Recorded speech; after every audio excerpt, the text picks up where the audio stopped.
Dear colleagues, we're coming to the end of an extraordinary year. The pandemic continues to present us with huge challenges. It was clear very early on that we would be more needed than ever. And we have met these challenges. We have ensured that patients do receive care, have saved lives, despite much adversity and many difficulties. We have done our part. And for that reason, 2020 will also go down as a year that we can be immensely proud of. Of course, not everything this year has been about COVID-19, even if it often seemed that way. But let's not forget the successes that were unrelated to the pandemic. We further expanded home dialysis, for instance. We acquired new hospitals in Germany and in Colombia, and submitted another biosimilar for review in the EU and the US. And those are just a few examples.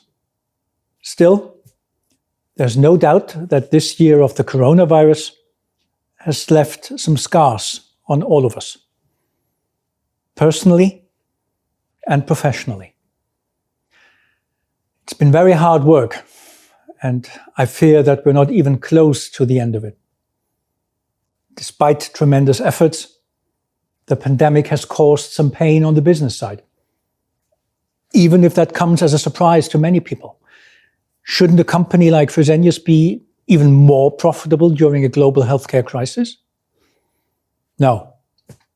When economic activity is disrupted, it hurts us too. And Fresenius is so much more than intensive care medicine. Regular dialysis treatments are life essential. And not least for this reason, FMC has continued to do well. But surgery that is not considered urgent, so-called elective surgery, that has declined significantly almost everywhere in the world. It gets postponed due either to official requirements or the fear of becoming infected in hospitals. And that is directly impacting the hospital business of Fresenius Helios.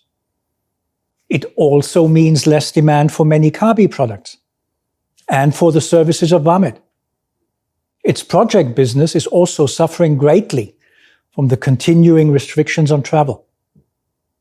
In addition, and especially in emerging market countries, many projects have been interrupted, postponed, or even cancelled. So, to summarize 2020 in business terms, we're doing okay. Even if, and we need to be honest, this is with the benefit of some government compensation payments. We made a promising start, but then came the coronavirus with a huge negative impact on our second quarter. That was the low point. The third quarter brought first signs of a recovery, and now we all need to pull together so that, under the circumstances, Fresenius achieves a good fourth quarter result. This crisis has shown Fresenius is a strong and growing company. Even in a crisis, a company that stands on several strong pillars that gives us stability, especially in an exceptional situation like this one.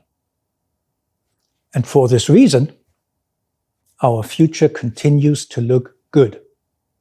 We will continue to grow, and we will keep doing everything to live up to our commitment. Ever better medicine for ever more people. Ever better medicine for ever more people. Who deserves credit for this? You do. Your work for our patients and for this company is tremendous. And that is especially true this year. And for this, you have my most sincere thank you.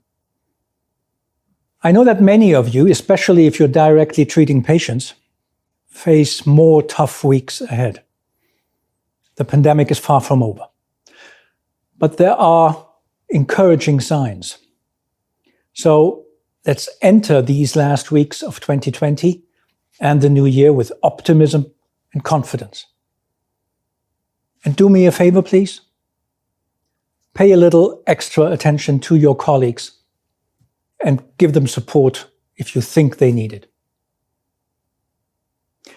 Despite all the restrictions we're having to live with right now, I hope that wherever you are, you will be able to enjoy a happy and joyous holiday season.